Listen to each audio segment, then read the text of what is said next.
Welcome to Meeples on Meeples, episode 17. I'm Adam. Andrew. Brian. Patrick.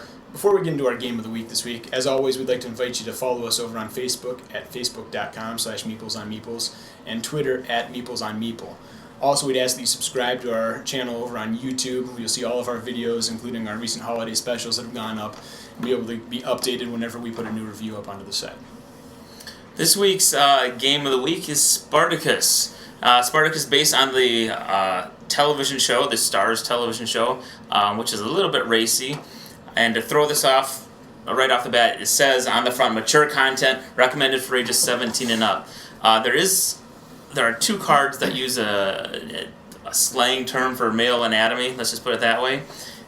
Scantily clad women, that would be PG-13 at worst. But it's because of those cards that say that, and then they drop the F-bomb on the box itself. When you lift the lid off the box, on the side, one of the sides of the bottom, they drop the. We're not going to show it. You won't know what the F-bomb is, though. I think we're okay there. I'm just saying it's the only board game I can think of that has that disclaimer on it. So, not family-friendly fare. But it mimics the game in the fact that you run a house, and you are a gladiator school, and so the whole point is you're trying to gain more influence, and more fame, I guess, throughout the city. And so you have this track. You can choose to play a short game and start anywhere along the track, or you can play from 1 and have to go all the way up to 12. That'll affect the length of the game.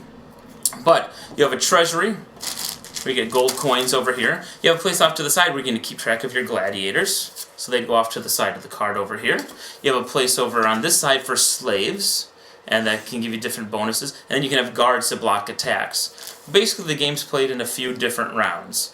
The first round is the upkeep round. The upkeep round, where you have to feed your gladiators. So every gladiator you have that's ready to fight or whatever costs you 1 gold, but every slave you have in your house gains you 1 gold. So that's why you want to keep those balanced out. And basically you take care of the business in your house. Okay. Eventually, then you have these intrigue cards. The next round is you can play these cards. This is time where you can do things like robbery. You may take up to 3 gold from a target dominus. Dominus is the name for the players, the head of the family.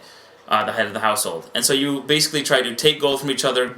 You have cards that allow you to do victory points, that allow you to lay guards down, etc. out of your hand of cards, your intrigue cards. So you draw 3, you play, and where you are on the victory track tells you how many cards you can have in your hand at any given time. So you always draw 3. If you have more than you can hold, you have to start discarding cards at the end. And so your hand size might start with 3, 4, 5, or 6 cards in your hand. And the cards can only be played, at least some of them, by certain people of depending on what your level is. Yep. In the top corner, there's going to be the little leaflets with the number 4. You have to be an influence, a rank of 4 or higher to play this. Now, some of them are going to get really high and might say that you need 16 to play, and I don't have any of this right here. It only goes up to 12. So how do you play the 16? Well, during this round, you can also cut deals with people. You can say, Adam, you're a rank 8. I'm a rank 8. I have a card that's 16. Well, do you want to team up with me so I can play it? And then that's where you start to it gets interesting.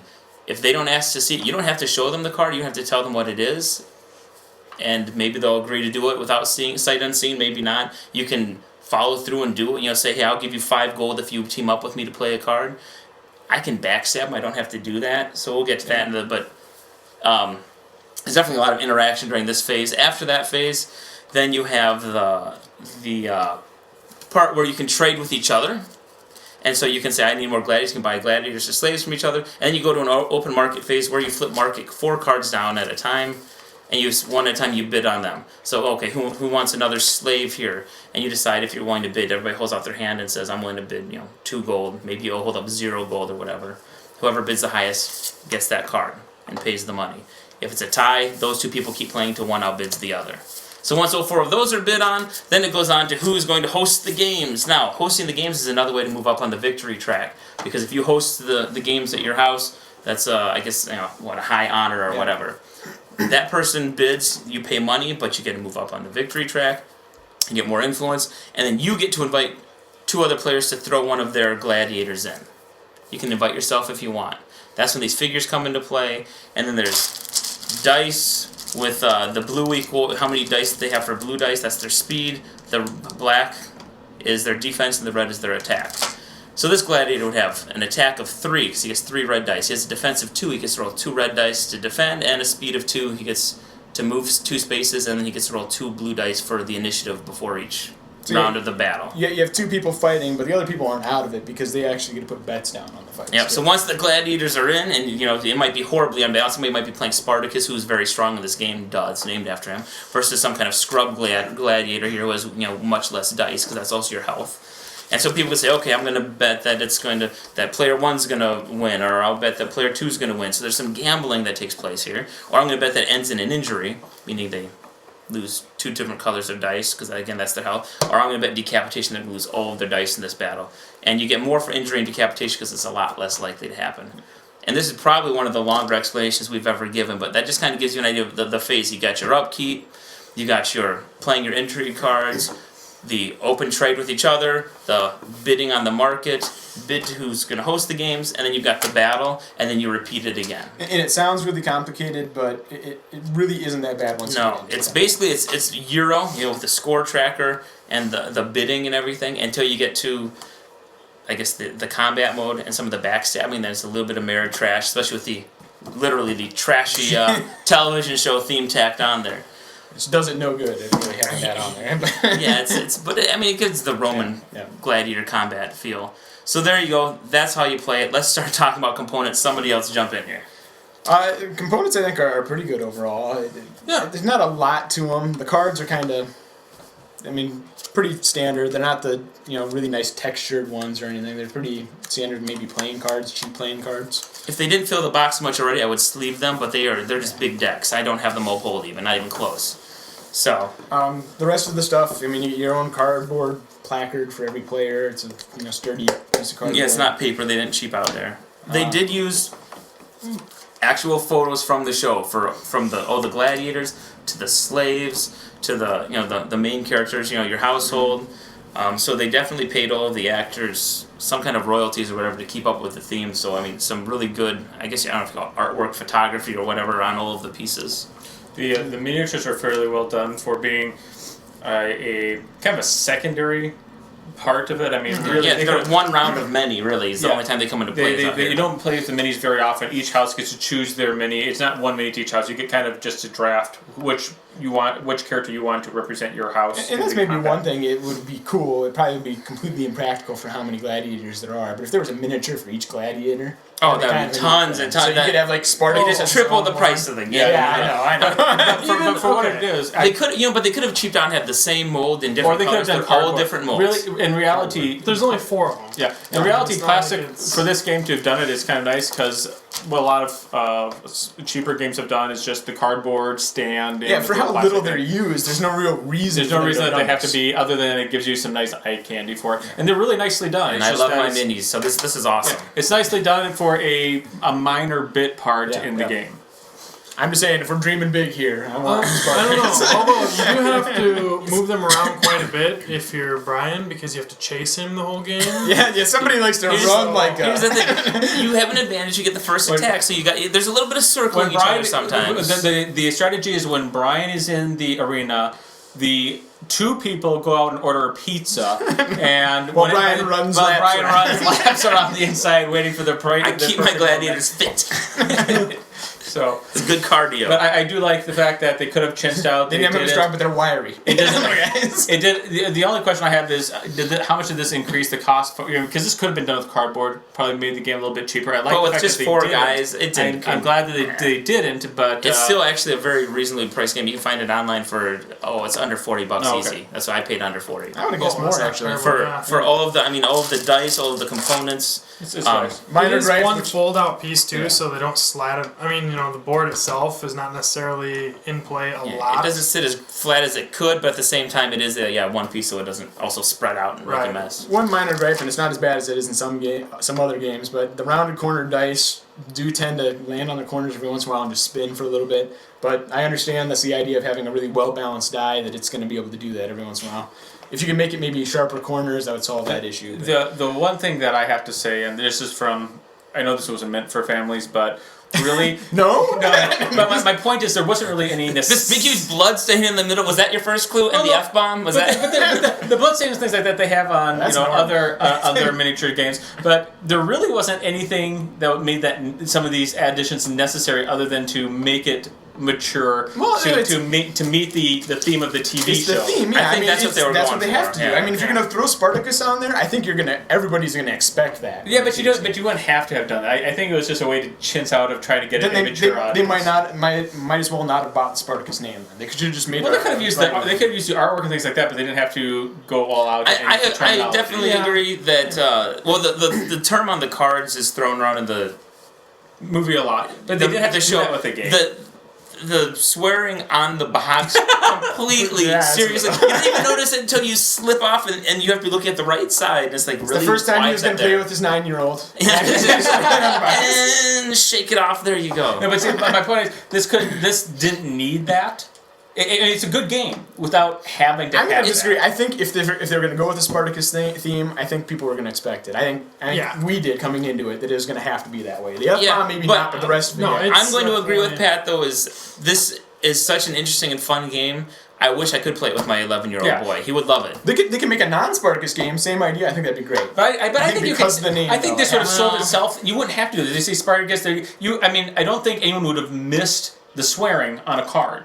No, I just always most miss swearing. Always. Most people don't read. I mean, if you go into Now it, insert most people bleeps don't for read the the next, like, flavor 5 text. minutes. There's words on the. Yeah, exactly. That's what I mean. I mean, it wouldn't have lost anything. You have Spartacus. You have the picture still. You have all that time. You don't really need the swearing. It may have come down to a license. Yeah, but some of these pictures Yeah, get that's kind true, of I racy. understand that. It made it. I mean, if you see them, you wouldn't let your kid watch the show, and a lot of these pictures are from the show. That's true. So Well, I mean, there's some scantily clad women. I think that's maybe a strong PG-13. If you were just to look at the pictures Okay. they use, Yeah, those are somewhat tame. And all the, things and the one thing considered. it might come down to is that when they bought the rights to this, they're probably told to a certain degree these are the type of could be. criteria you're gonna have to have in it. That could be. It could have been in the the paper. But that's that they getting too signed. much into it. Yeah, I'm just saying I'm a little disappointed in the fact that they have. Anything Um, else on otherwise it's components? good. Okay, yeah, let's focus on the components, people. Stay focused. No, those are- I think I've said everything I can. on it. Yeah, I, I mean, think that's yeah. I love the fact that they use cardboard, fake coins or whatever that are. Again, the artwork is pretty decent on it. It's not cheapo paper money, or it's not, And then we have to, like, super and they glue all stickers have on. the same No. value, which is kind of nice as well because when Yeah. you're throwing it out there, you can say, "Here's 5," and you can see 5 are sitting out there, but. You don't have like a 5, a 10, a 1. Right, it's all just one big money bag like back then when you just paid everything with gold. Well, let's go on to strategy then. Any big strategies anybody's found playing this? Running, Brian. Brian thinks running's a great strategy. Hey, I have done well in the arena by strategically placing myself just out of reach. That's how I like to call it. This game, when Brian plays this game, has a lot that is similar with his life in middle school. He's going through Yeah, middle school. lot of running. Lots of running from people who are chasing him. Lots No, of if running. this was middle school, it'd be fetal position crying, somebody else on top beating. I won't say which part I play. With a safe face. The one I thing, had a strategy when the market flipped up, and you had a card that actually a really good one, yeah. one of the slaves that would let you see one of the cards, which is very cool too. But weapons and things like that and armor are more helpful than you would think. Because you don't lose them if you die. Right. No. You gotta keep them. Well, you don't technically die; you just lose. And- if you and- die, and you lose. that's another thing. At the end of the games, assuming it didn't end in decapitation, the person who's hosting the games, the one who won the bid to host the games and chose the gladiator thing, does the traditional thumb, and he can ask for people to bribe. Again, a lot of player interaction. People can bribe. Wow. Please don't kill my gladiator. Thumbs up, let him live. Thumbs down, kill him. And if the winning gladiator, again, that's another way to gain victory points and stuff. So, all that kind of comes into play there too. Yeah, But maybe not a strategy, but one thing I found in our last game that we played is you need to really manage your gold in this, because we got down to the end where it was going to be this is going to be the round where someone was going to win, but nobody had any gold to do anything. So the marketplace came up and nobody's bidding on anything. It's just like we're gonna let that one go. We're gonna let that one go. I'll pay one for I that. found also using loose alliances with people, like say we played with Brian and I was kind of favoring him, like him and I were almost ganging up on the other two, even though we were still fighting against each other. It was kind of like But we realized one of us is gonna win probably. at first we realized we're both quite a bit behind. Right. And so that alliance helped us basically play a little catch up. But again, alliances can be broken at any time. You can just flat out lie and But take their money. So the kind of to the gold point is just maybe hold back a little bit, because getting towards the end of the game, it pays to have some money there. You can maybe grab the hosting at the end, that type of thing. It's really easy to start spending your money on bidding and then get to halfway through the round and realize you're not going to be able to feed your gladiators at the end. I messed that up too. My first couple times playing, I didn't manage my gold well enough. The one odd thing about this, the only negative thing I can say about this is you get to a point where there's a kingmaker moment, and by kingmaker that means what the action that you choose will decide who the winner will. It's not going to be you, but if I bid for Brian, he's going to win. If I help Andrew, he's going to win. So it's really at that point, it's not really down to the game anymore. I don't know if it's kingmaker. But it's, really. I don't. Well, I think that might come up once in a blue moon, but no, there was definitely a time when I chose somebody who I saw had weak gladiators, and I knew my gladiators would be able to whoop him. So I said I won hosting the game, so that moved me up to 11. And then all I had to do was get one more victory point and the game was over. So I invited a weak gladiator. Okay, if they turn it down, they have to give up a point. So nobody wants to lose that. So they said, fine, they'll throw in a gladiator. And then I invited myself as a second player, knowing I had it in the bag. If I want, so there was no kingmaker. It was all strategy on my part. I just said occasionally that there's It can come down it to does. it, It can come down to I think that came down it with could. It was our last game when Andrew had to. It was only a 3-player game. It was me, Brian, and Andrew. And Andrew basically was to the point where he wasn't going to win, but either Brian or I was. Yeah, and that's what I mean. It's his He called decision us is made. in, and he knew coming out of that one of us is going to be the winner. Right, because I wasn't going to win, so I wasn't going to call myself in, but I could try and prevent somebody And else it was from pretty winning. clear that I think actually I was going to pull the win now, because I think Brian was actually down a couple intrigue points, and all I had to do was win. I had Spartacus, I had armor on him. It was One other thing, I would have won the first time we played, because each character has a special... know your special abilities. And here's a strategy. Keep No, track, because some of the cards have special abilities, and... Read your powers. Yeah, I blew that and passed my turn, and about the next turn I looked down and I went, I could have just won the game. Could just end. Going back to that goal thing, don't overbid on gladiators. Yes, the gladiators are important. Remember, they're only important one round. The only time the gladiators really help you unless, is if they win it, if you get invited to the arena. Nope. Which if people see you have a really You strong... can Nope, spend- that's how I would have won. With 4 Okay. gladiators, his special thing There's a was special you could power. give... You could, So each round, even if you were starting way down, we started in the middle somewhere here, but if, every other round you could get another intrigue just by by not- tapping yeah, all your gladiators. no, I believe it was you have to discard 3 It gladiators. is discard. It's Was it discard. So discard? you would have to be... You wouldn't be able to keep buying that It would many have to be gladiators like your every last round. point, basically. So okay. the biggest help Which it with would've- gladiators is in here, and so you tend to think like, oh, I'll be able to win. But if people see you have strong gladiators, they're not going to invite you in anyway. So you tend to the first game or two, you think it's all about the gladiators. You spend so much money, so not only might they never come into play anyway, but the second thing is you have to pay for every gladiator you have. And I definitely had one game where I had like 5 gladiators and 2 slaves because people kept like playing cards that like killed the slaves or whatever, and slaves I give was you just- a gold, and Yeah. the gladiators just just pay out losing gold. money like crazy. Plus all the money I'd bid on those gladiators. So don't overestimate the importance of gladiators or underestimate slaves. That And- extra gold comes in handy, like we found out later. So And some of the slaves have special... Yeah.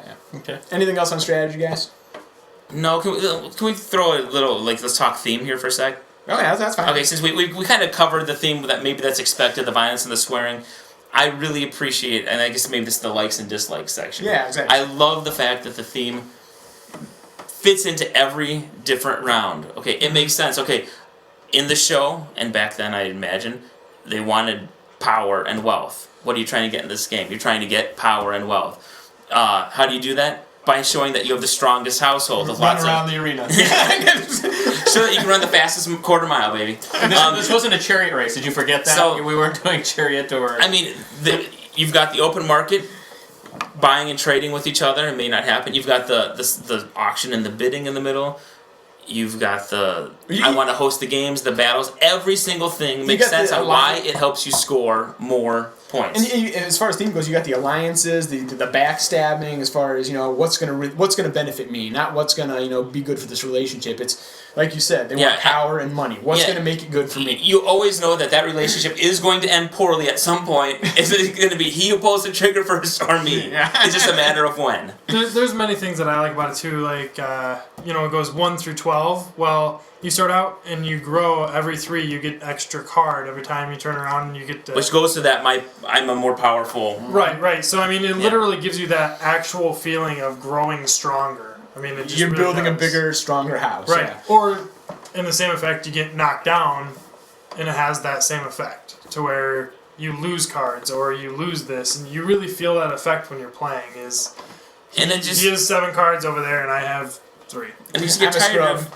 tired of Euro games where you just have that score track. Like again, I love Stone Age, but why am I scoring points because somebody has to be the winner? No, this makes sense. The score tracker with the gameplay. The other thing I like that I know will upset a lot of Euro players is the dice. Now, a lot of times dice can become an inhibitor to a game. It's just like I roll the dice to move this much. Why? Well, because we need a way to move you. In this case, the dice actually plays in only during combat, and it kind of gives you the effect of the accidents, mistakes, or good outcomes. Do you want me to combat. Do a quick explanation of how battle works? Before you do that, though, the neat thing about this is that when you roll the dice for attack and defense, you can have a great attack. You can have a weak gladiator get a lucky shot on a really good gladiator, and the dice rolls, even though people say, well, that's too much randomness, well, that is actually in the games pretty realistic of what would happen. And if you get a good hit or if you get a poor defense, you start to lose your ability to attack, which is exactly. I was going to get into that. You actually match up. You have the 3 different colors for your attack, your defense, and your movement. And as you lose, you start losing. You have to pick a dice to move while keeping 1 of each at the very least. So when you lose, so if they get 1 hit, I have to choose. If these are all my pool of dice, I have to choose 1 to get rid of. If he got 2. You gotta choose 2 to get rid of. I have to choose 2, but you can't say I'm gonna get rid of all my speed because I need more my defense and attack dice. No, you have to have at least 1, like you said, of each color until the end, and then that's how you lose. Which makes it almost more realistic because you can take a big gladiator that's got a handful of dice down to nothing real early. And that's what I was gonna. Good rolls. That's what I was gonna say. Like when you hit them, they're gonna be a little bit slower. They're gonna be a little bit weaker on their attack. They're gonna be a little bit weaker on their defense. And so you actually whittle them down. So you can, like you said, you can have a weak gladiator against a strong one. He'll get just those pot shots in. He runs around the arena 6 or 7 times. Exactly. Pots in, runs around the arena. And it's kind of realistic that way. It really wears them down. And it's nice that the person who receives the damage gets to choose which dice they get rid of. So you're really in that place of, well, speed do me the least good in the battle, but that's also how I decide if I get initiative, I get to go first. And if I take a blue die out, then I can move 1 less space, so they literally can back up just out of my reach. I can't get to them. They can come and hit me again, and so it's really you don't want to get rid of any of your dice, but you have to get rid of them, and so it gives you that kind of tough decision to make. But it's your decision. You choose how your gladiator kind of breaks down to some. I also like that there's the betting in the corners because it really keeps the people that are not in the battle engaged because you're watching like, oh no, he can't. And then you're helping, you're rooting for your guy. You're like, hey, maybe you should lose one of those instead of one of these because you want him to win. Not to keep loving on this a lot, but is there any downside on this game that people don't like? The ones I can only see one little one, and you brought up earlier. Is when you get one of the super powerful gladiators. Now, I know they only played with 1 round, but if you get Spartacus and you put armor on him, you might as well kiss almost any other gladiator goodbye. No matter how much you potshot that guy, he is an unstoppable force. In a way, I think, even though it's only this section that he's good in, some of the gladiators are a little bit overpowered. But there's enough of them though. That's stronger than Spartacus. Well, there are, but I'm saying if you don't get good bids, or if you're outgunned with money early on, you're gonna be every time it comes to the arena, you're gonna get hosed. That last fight, and I had Spartacus with armor. Brian actually had a gladiator that was just as good with him, just with no armor and a one-use weapon, and that's kind of what I think the downfall was for him. Otherwise, they were pretty evenly matched. Well, I understand, but I mean, if you're not lucky enough to have those bids, or this could become a slog. And the other thing that I had wrong with it, and Andrew, you experienced this the first game, is you can be cut out. I mean, if people don't choose you to be in the arena, you will never get into the arena. Right. And so you're just kind of sitting there saying, "Oh, look at they're pushing their figurines." To some respects, though, I think that goes back to how good the theme is. It's not everybody's going to get to play. So, if you people think you're a threat or don't like you because how you're playing, you might get shut out of the actual game. Or if you're weak, they're going to invite you every time. But at the same time, as a player, in the same respect, though, I would have won the first one if I'd been paying closer attention. So even though I didn't get into the battle, does not mean that you are out of the game. You're not out of the game. It's just that if you're never into the battle, it kind of gets to the point where somebody else is in the battle now, and it slows down for you at that point. If you've never. It did a little bit, but at the same time, like I said, when you come in and you get to bet on it, like I felt a little more engaged at that point instead of, hey, I'm hungry, I'm going to make a sandwich. Or order pizza because it's Brian running around though. One downfall I have, and it's maybe not a big thing, but the intrigue cards and how they work is they play actually a pretty big role because you can just get you can add what are these called? A rank again, just by playing a certain card every once in a while. And they're just kind of random. You draw them, and if you get a really good hand, you can go up, 3 ranks, 3 influence. And all you did was just because you drew good cards. And then it could go around to the next person. I mean, last time we played, I don't know if it was Andrew or Brian, one of you just kept drawing. You didn't draw great cards. Like, I drew and I got like 3 influence one round. You got nothing. I got like 3 influence again the next round. Yeah. You got like that, 2 gold. That does happen. It's just kind of a random... Well, but the good thing is there are cards in there that let you foil schemes too. True. Well, but So you can play cards to foil people's attempts to attack you, to poison your slaves or whatever it is cards they're playing, or those free influence points. They play a pretty big role, and it seems kind of random for how big a role they play. There was actually, I think it was the second game we played, where I did move 2 or 3 just off of one hand. I drew my cards and I was... Or there's lots of them too where you can get a lot of gold. Yeah.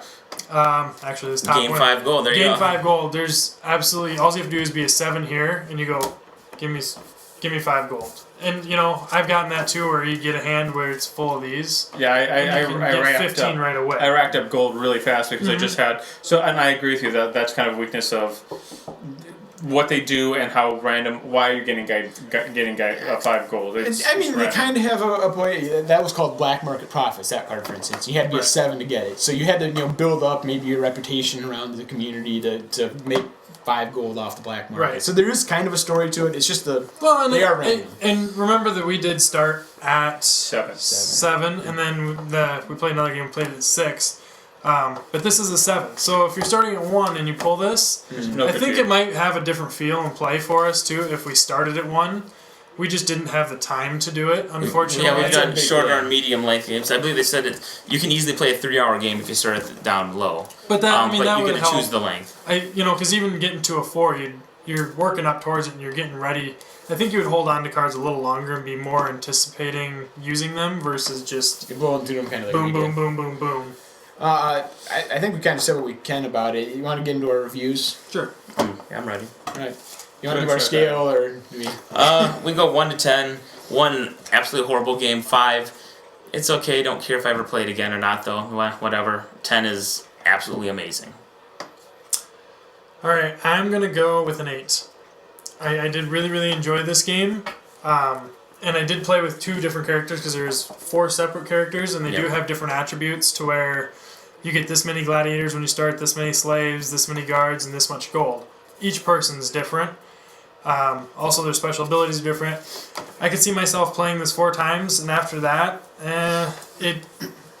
it might get monotonous trying to play the same people over and over. Maybe not. I don't know, because we haven't played it 4 times yet, and I haven't played all 4 characters. And maybe I'd get a favorite. I'm not sure, but that's why it didn't go up to a 9 for me, is because it feels like maybe after that 4th time I might lose a little bit of interest.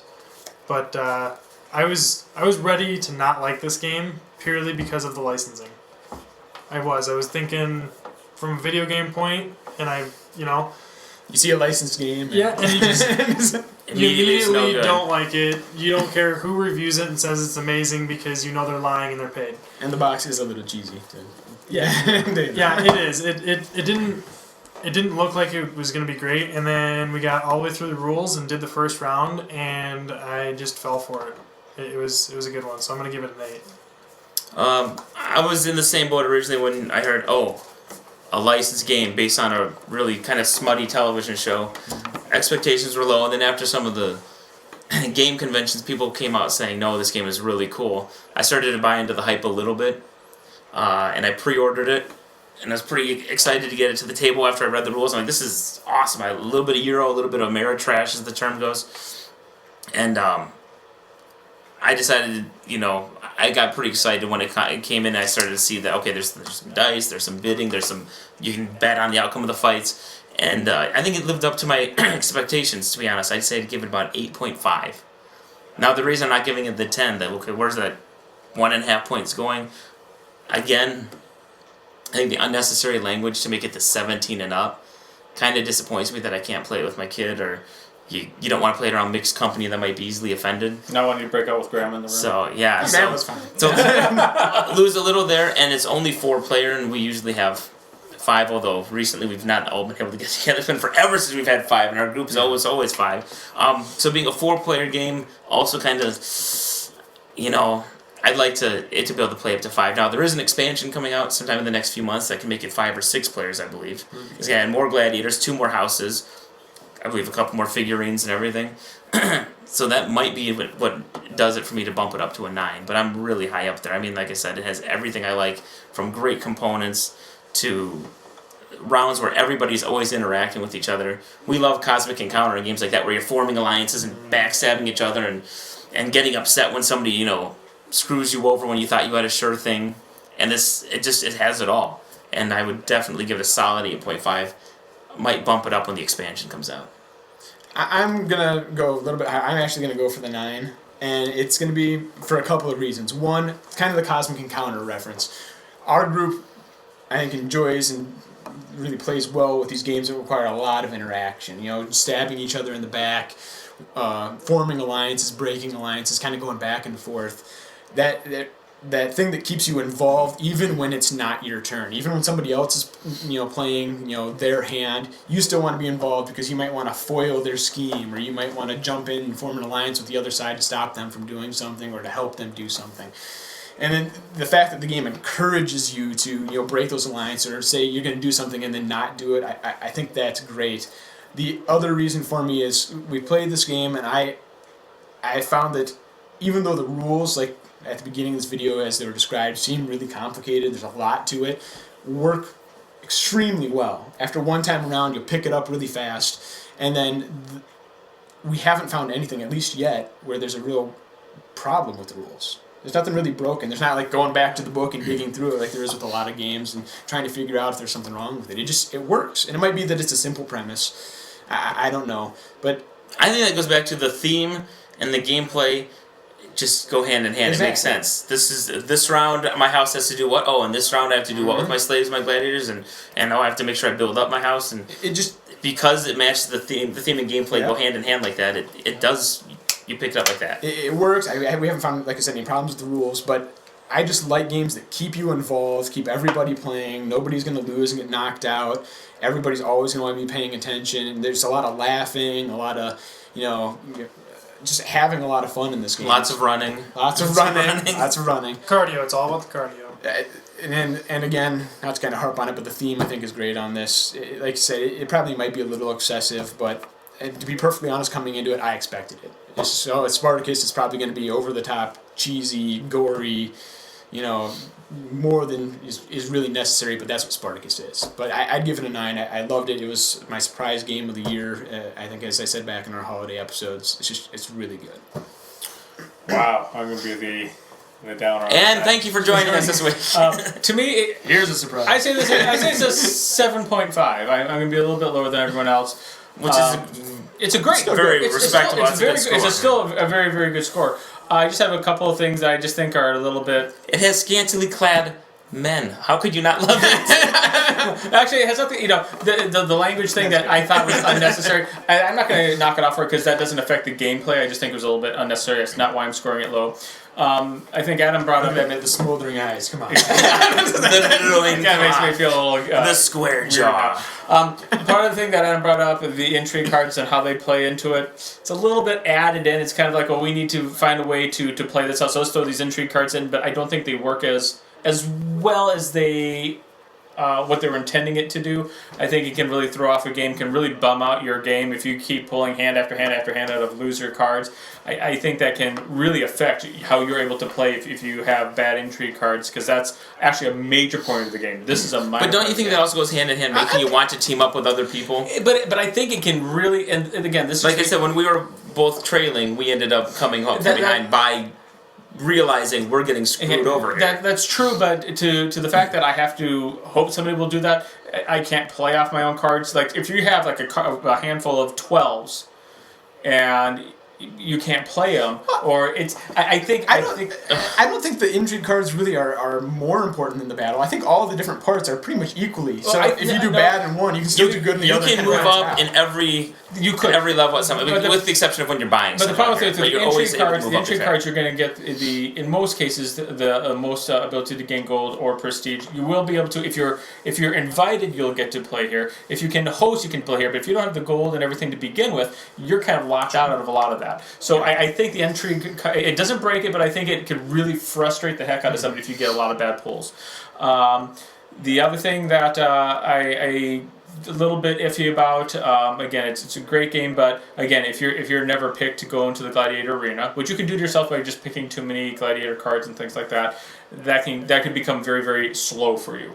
You put your bet in, and then you're like, okay, I can still root for you on, but I'm still just an observer at that point. My interaction when I put my bet in is to put my bet in, but no matter what I tell Brian to do, I'm still just an observer. So if I never get invited to the arena, or I never get to play the arena because of other people's intent. And you got to sit and watch a track meet? Yeah, you got to sit and watch a track meet and order pizza or Chinese. I win. What can I say? I'm sorry. So, you've got a strategy. So those two things break, knock it down a little bit. Intrigue cards a little bit iffy. If you get bad hands, you're out. If you're never invited to the arena, that part is like, yay, it's neat to watch the first time, but if I'm never invited to the party, I'm going to place money and walk away. Which brings me to another reason I'm excited about the expansion, which I'm pretty sure it's going to bump it up to a 9. The rumor is there's going to be 2-on-2 battles. You can do teams. Do you have chariots? You can have more than, I don't know about chariots, but you can have more than... Because this sounds like more you're giving chariots. More than 2 people throwing gladiators in, so that might also fix that He's been problem. on the horses. I need faster horses. Yeah, I need faster. There's no horses on here. He's bringing them in from Monopoly. My horse is gonna. But so it's not quite an 8, 7.5. A couple little things that I think are just not tight enough for the game, but still respectable. We still have a lot of fun. Okay, so there you go. And I'm just going to move mine up to a 9 to counter. To counter off. So there we go. You always like to counter off. So there you go. In other words, we all really like the game. We highly recommend it. Please tune in next time. We're going to be reviewing Stronghold Games Article 27. See you then.